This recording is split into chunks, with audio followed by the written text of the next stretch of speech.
Hello and welcome to Quilt Addicts Anonymous. I'm Stephanie Soebbing. Today we're going to be showing you the Tourist Tote tutorial that we have. It's really a fun one. It's a great beginner project. There's no hardware, there's no fancy closures. It's just a nice big tote that you can carry just about everything in.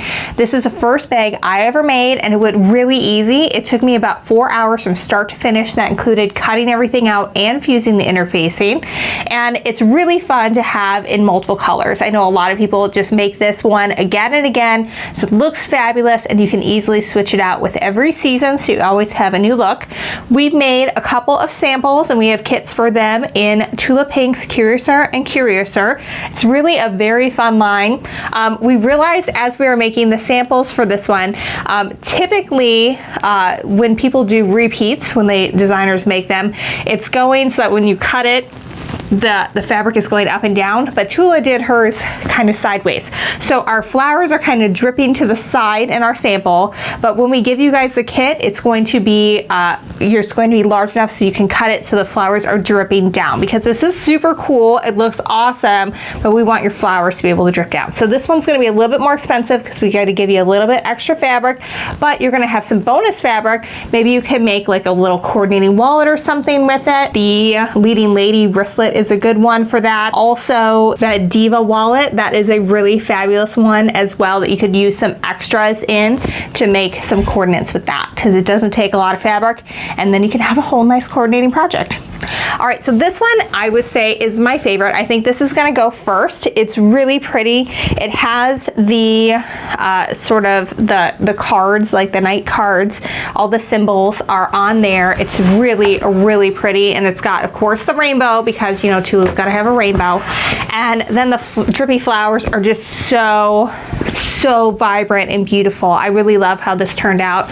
And then we have that same print just with the light background for the inside, so you can see everything that you need in here. And seriously, this holds everything.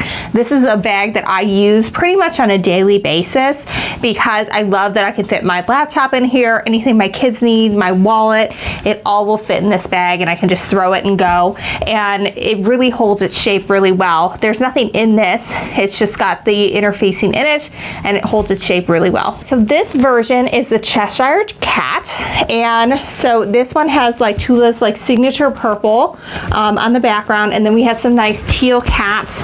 They're really pretty, like the teal and lime, and then we accented it with some of Tula's true colors, so it looks really cool and brings out that limey green in the cats.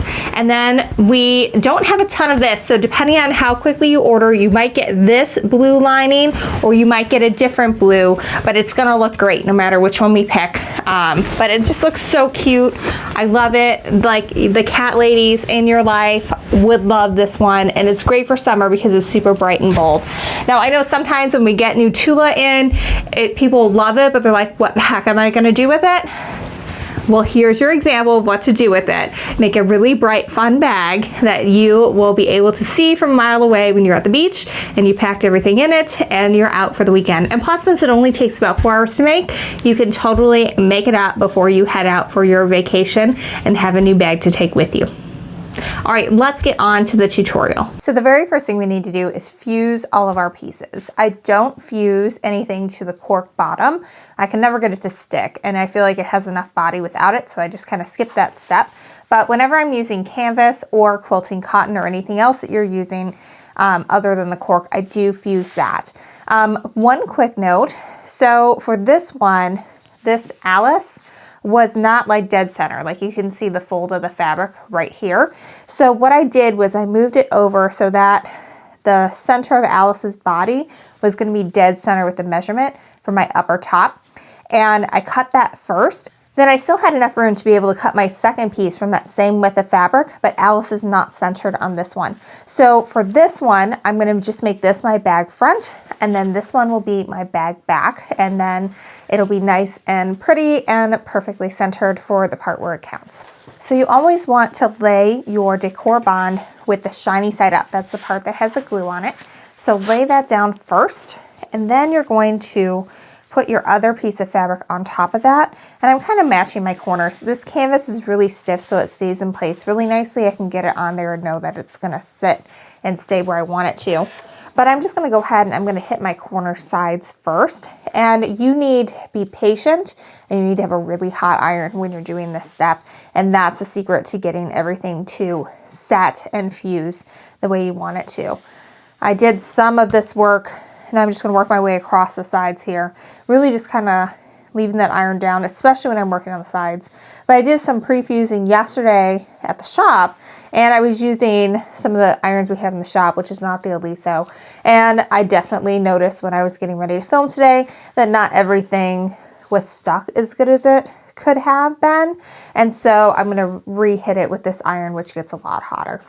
So you definitely want it on that linen cotton setting. You want it as hot as you can get it. Once you've gone all the way over, go ahead and flip it over. And just kind of take a peek, make sure there's no bubbles or anything.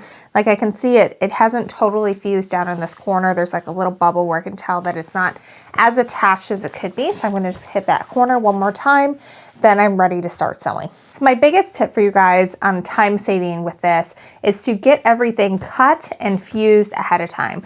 That way you're in cutting mode, you just do it all, you have it all ready to go, and then you're in fusing mode, you get it all fused, and then you are just ready to sew, and it just goes real fast than if you were just doing it piecemeal as you go. So the very first thing I'm gonna do is prepare my handles. And it actually is really easy. Once you have it all fused down, you're just gonna fold it in half, and you're just going to press it hot dog style, if we remember back to when we were in grade school. And again, you want a nice hot iron for this because it'll help it take the fold and keep that crease. And first you're gonna do this all the way down. Once you have the entire handle pressed in half, then we're gonna fold our edges in. I like to do this in 2 steps because at this point the fabric is pretty thick. I'm using a canvas for my outside, I've got my Decor Bond. It's just a lot to happen and get going in one place. So what I do is I just fold that into that center crease, the outside, and then I'm just gonna work my way down, doing one side at a time. Now for the second side, I'm gonna use it as a guide. So what I can do is I can fold it in half, meet that center, and then fold it over, and my edges should be nice and even when you look at them from any side.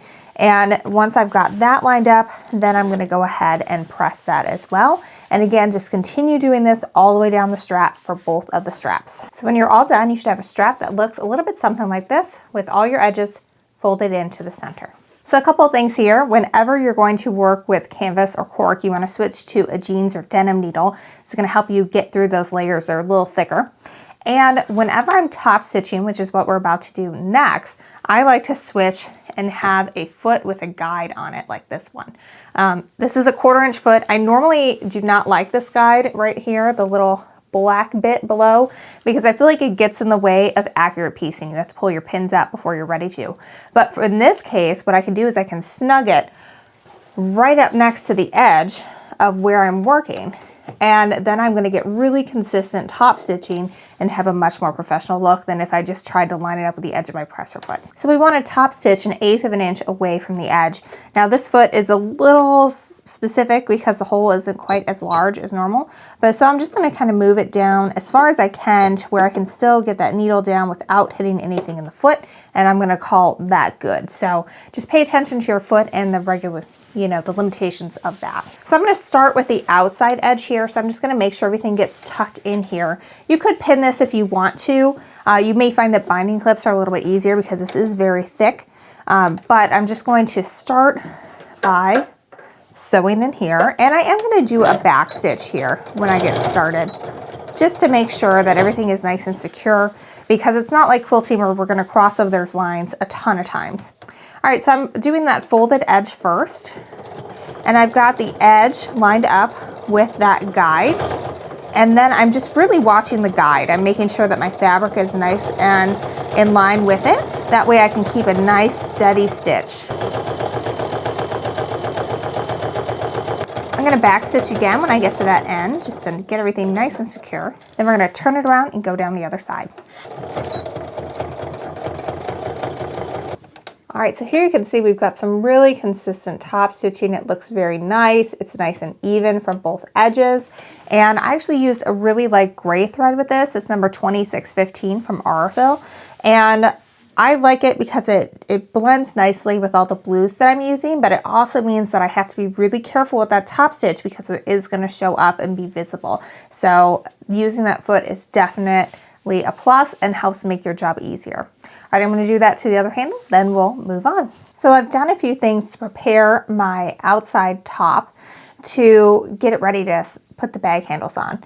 The first thing I did is I drew a line straight down the center. It might be a little hard to see, but there's a little pink line coming up between Alice's legs and then above her head as well. So that way I can measure out from the center. The exact measurements of where you're supposed to draw these lines and place these handles is in the pattern to go along with this, the Tourist Tote, which you can get on our website, shop.quiltaddictsanonymous.com.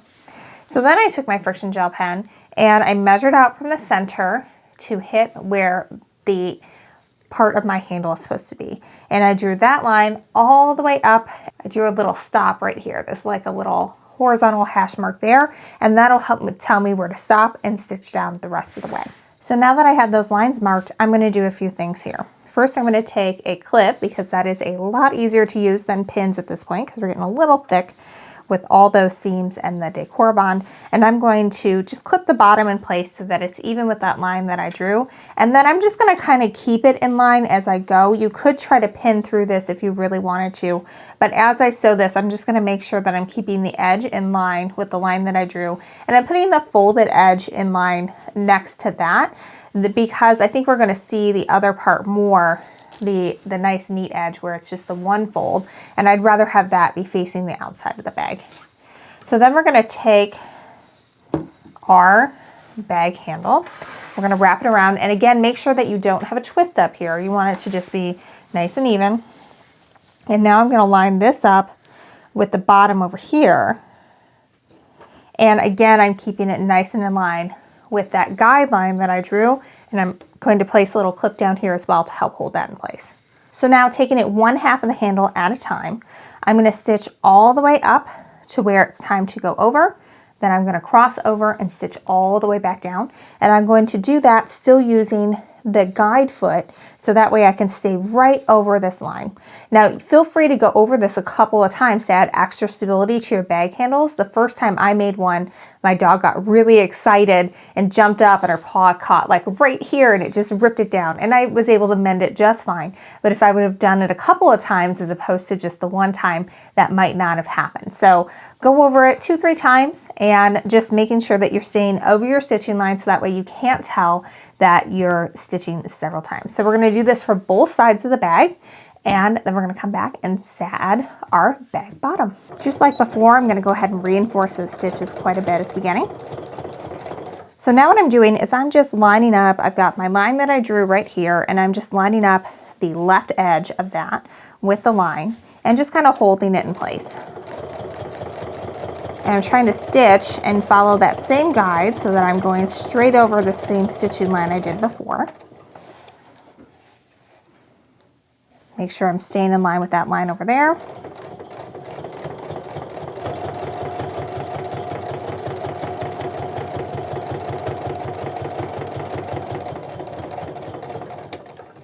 All right, so I've come to the point where I need to change and go over the specific measurement from the top I need to be. So I'm just going to turn the work and stitch across to that next top stitching line. Then I'm going to turn everything again, kind of roll up the side here so I can have some space. We're going to stitch right back down.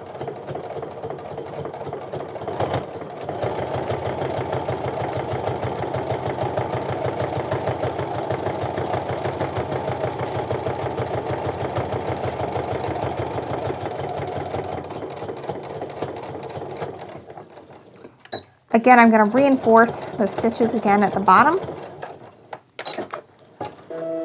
Now I'm going to repeat a second time. You could even do as many as 3. All right, so I'm going to repeat that on the other half of the bag handle and then repeat it all on the other half.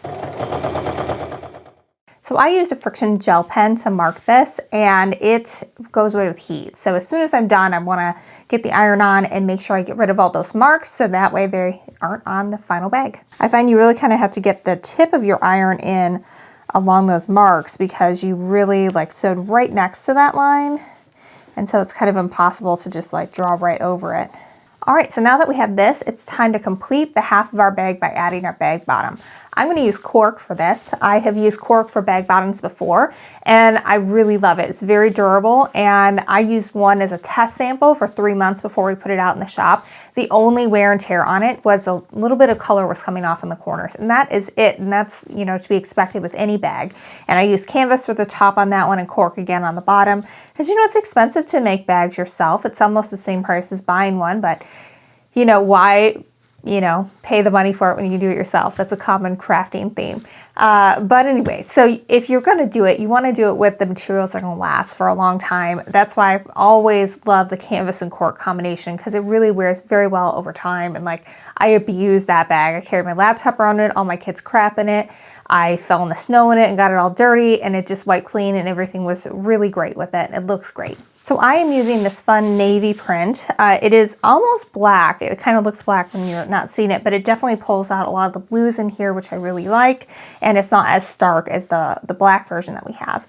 So I'm just gonna lay this right sides together, just like I would for anything. And with cork, you can press it, you can sew through it, you can cut it with a rotary cutter. It actually cuts easier than the canvas. It's really easy to work with, but you want to use binding clips and that denim needle when you're working with it. It makes life a lot easier. So I'm just gonna go ahead and clip on the corner right here and right here. You could also clip throughout here if you want, but for me, as long as I get those corners together, I'm good to go. So again, I'm gonna use that guide foot on my machine because that's gonna help me stay right next to this and sew my nice 1/4 inch seam. And of course, I've got right sides together here. Just like always, I like to reinforce those beginning stitches so that we have a nice strong seam. Now I'm just going to sew my 1/4 inch seam all the way down.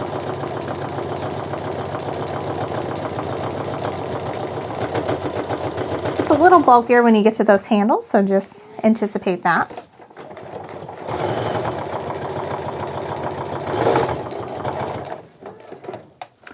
Then when I get to my ends, I can go ahead and undo that clip. And again, I'm going to reinforce those stitches. This combination of the canvas with the cork and then also that Decor Bond, I mean, this is really sturdy stuff, so there's almost no easing in that you have to do, which is lovely. So here's where you really see the magic of the cork. I'm gonna press this as if it were regular fabric, and it will hold the fold. So I'm gonna press it so that the seam is underneath the cork, because that's where the bag bottom is going to be. It's going to like to stay there. And I'm just gonna kind of put my iron over it. And it is just really holding that fold real nice. Even just pressing it over is sometimes enough. All right, so now I'm gonna change my stitch so that I'm back to that 1/8 of an inch stitch. And I'm gonna top stitch along the top or the bottom here, and then also inside here. I'm just gonna place that guide foot right in the fold line of where this is so that I can get nice consistent stitching. So I'm gonna start by stitching along the cork side, the bag bottom, and I've got that guide right in where that fold is. And I'm just gonna move my needle over a little bit. So that way we're making sure to get all of that seam in there. Might have to do a little bit of maneuvering of your fabric because, like I said, it is pretty sturdy. So it's not going to bend real easy at this point. It is totally doable. But it also means you won't have a floppy bag at the end, which is always good.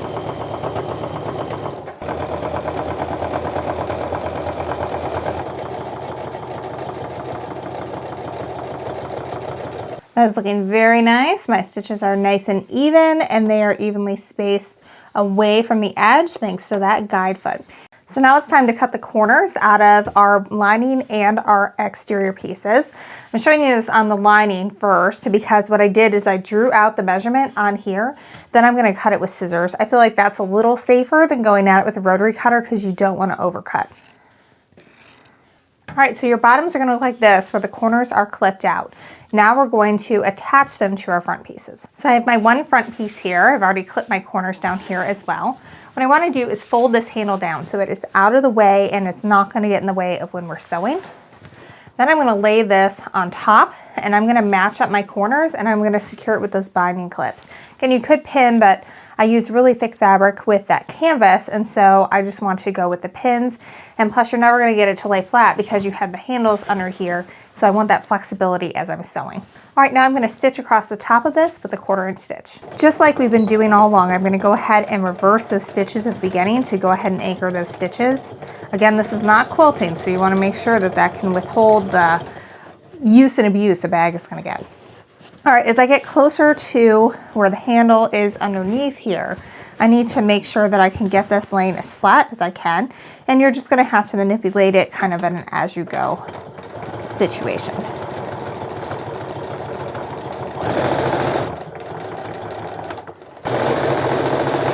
As I come to the end, I'm going to go ahead and remove that clip, and then again go ahead and reinforce those stitches. Now I'm going to repeat and do the other half. So now when you open this up, your bag handles are going to be free and your lining is going to be ready to go. I'm going to go ahead and close this up real quick and set that seam, and then we're going to press it. So I'm pressing it so that the seam is tucked right underneath there, and I kind of use my fingernails to push it out to make sure that that seam is as forward as possible. Then I'm going to take my iron and go ahead and really press very well. This is also a good opportunity that if you like to use a spray starch or a spray starch alternative, this is a good time to use it. It'll really help set that in place. All right, that's looking pretty good. We've got it nice and pressed flat. We have our two halves, and now we're ready to start joining them. So now here's where it gets a little interesting. What we're going to do is we're going to open the bag completely. I'm going to lay mine sideways so that we can kind of see both sides on camera at the same time. Then you're going to take your other half and you're going to do the same thing, and you're going to match your lining sides and your outside sides. So they're going to be facing each other like that. And what we're going to do is we're going to pin all the way along this, and I want to make sure that my seams are going toward the lining side. So I want them to be pressed that way when I'm pinning. And so first I'm just going to pin all the way along my two sides. When you get to the center bit, really take your time and make sure that those seams are right on top of each other and that both seams are pointing toward the lining side, because that's where everything's going to join, and you're going to be able to tell if you don't take your time and be careful here. On this side, I'm paying attention to where my canvas pieces are. I want to make sure that those folds are lined up right on top of each other, and then I'm going to pin just to the right so that I'm not pinning through the cork, I'm pinning just next to it. And I'm just going to hold these ends together with a binding clip and then do like one more pin right there. I'm going to switch my feet out back to my regular 1/4 inch stitch, because remember I said at the beginning that I really don't like the ones with the guide whenever you have to be precise with your pinning, and this is a moment where we really do. So I just want to have my regular 1/4 inch foot on at this point, so that way I can make sure that I can leave those pins in to the last possible moment so I can get great joins where those bag seams come together. So I'm going to start at the top, and again we're going to reinforce those seams so that way we have a really sturdy corner. Then I'm going to sew along until my needle is down in the first part of that seam allowance where the cork is, and only then do I remove my pin. That way everything's going to come together just lovely on the outside of that bag.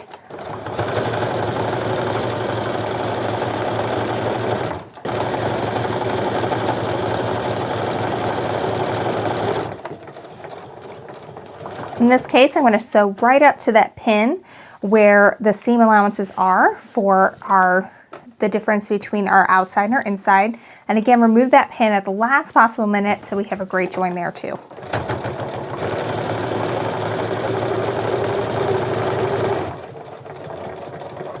And again, when you get all the way down to the bottom, make sure you reinforce those stitches so you've got a great secure corner. Now repeat on the other side. So now we're going to sew our bag bottom together. For this part, I'm going to use clips again because I don't want to use any pins on the cork because I don't want to leave any holes in it. Just clipping together my corners, but you can use as many pins as you like. As long as we're doing the bottoms, I'm going to do the bottom on this side too. There's one difference though. We want to leave an opening for turning. Now the first time I did this, I thought I left a large enough opening for turning, and I was wrong. I definitely ripped them right open. So I'm really just going to do maybe about 2 inches of turning here, and then I'm just going to stitch the rest up by hand once we get the bag together. So what I like to do when I do this is I will pin my corners to keep those nice and aligned, and then I put a second pin to remind myself that, hey, it's time to stop now. So I'm just going in about 2 inches or so, and I'm going to put my second pin, and so I'm just going to sew from here to here, reinforcing my stitches in both places and leaving the rest of the center opening for turning.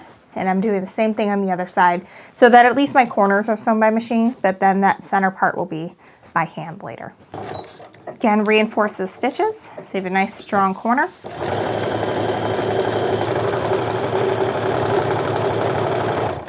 We're going to turn it around now, and we're going to do the same thing, just we're only going to go in about 2 inches from the corner so we have a nice big opening for turning. Stitch in place. Reinforce those stitches.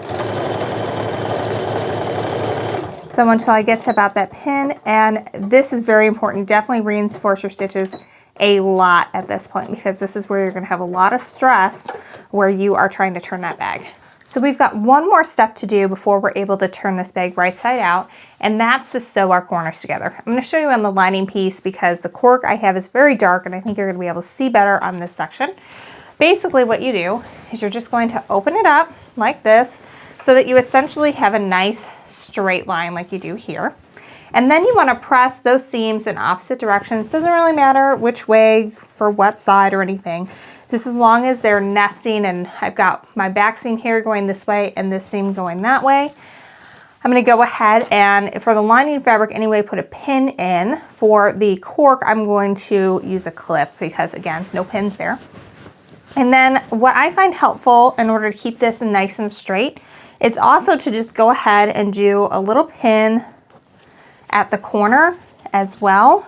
And then that helps give you a nice straight line to sew with, which is what you should be having to give you that nice boxy finish. Now it's tempting to do the other corner, but there's so much interfacing in this that it just gets a little stiff and unwieldy. So I'm only gonna pin up one corner at a time and then sew it and then repeat and make my way around the bags until I've done all 4 corners. All right, so just like always, I'm reinforcing those stitches when I get started. This is gonna have the most stress of anything in the bag. So we want it to be nice and strong. I'm going to go ahead and stitch until I hit that seam allowance and then pull my pin or unclip your clip if that's what you're using. And then keep on sewing all the way to the end. Reinforce those stitches really well. I'm going to do it a second time here.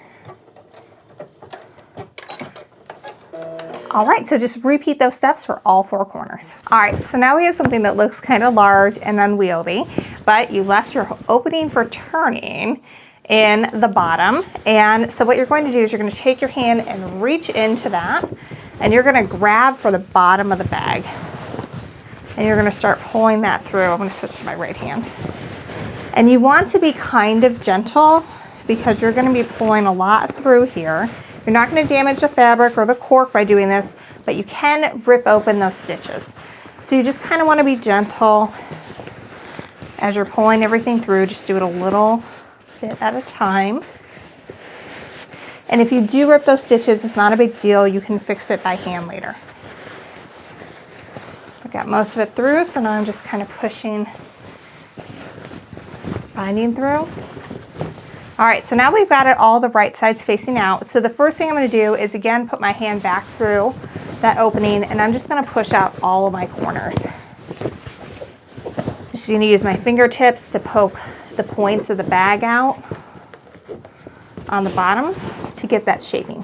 Once I'm happy with that, I'm going to start stuffing the lining inside. And then I'm going to form that as well, just of course it's going outside instead of in like we were before. All right, so we've got something that is looking like a bag. We have 2 more steps and then we're all done. First, we're going to top stitch around this top part. If you want, you can give it a little press first. I find because I'm using the canvas that if I just kind of run my fingers across the top of it, it kind of smooths it back out a little bit and I'm good to go. So I'm gonna go put that guide foot back on so that I can get nice even top stitching all around. And then I just have to sew up that hole in the bottom. I do that by hand with a little whip stitch, so we won't show that on screen because it's a pretty simple stitch, but we just have one little step left here and then you've got everything you need to know to make this bag yourself. So for this part, I'm actually going to take the extension table off of my machine. That's going to give me the ability to kind of let everything go around. If you've ever sewn like a sleeve for a garment, it's a pretty similar thing. I'm going to start on the back because if I don't get my stitches to come together perfectly at the end, I'd rather it be on the back in an inconspicuous place. So I'm going to reinforce those stitches again and just keeping the edge even with that guide foot and my corners where everything turns nice and crisp. I'm just going to sew around the entire top of the bag. And I'm just trying to make sure that that lining is rolled to the inside so that you don't see it from the outside of the bag.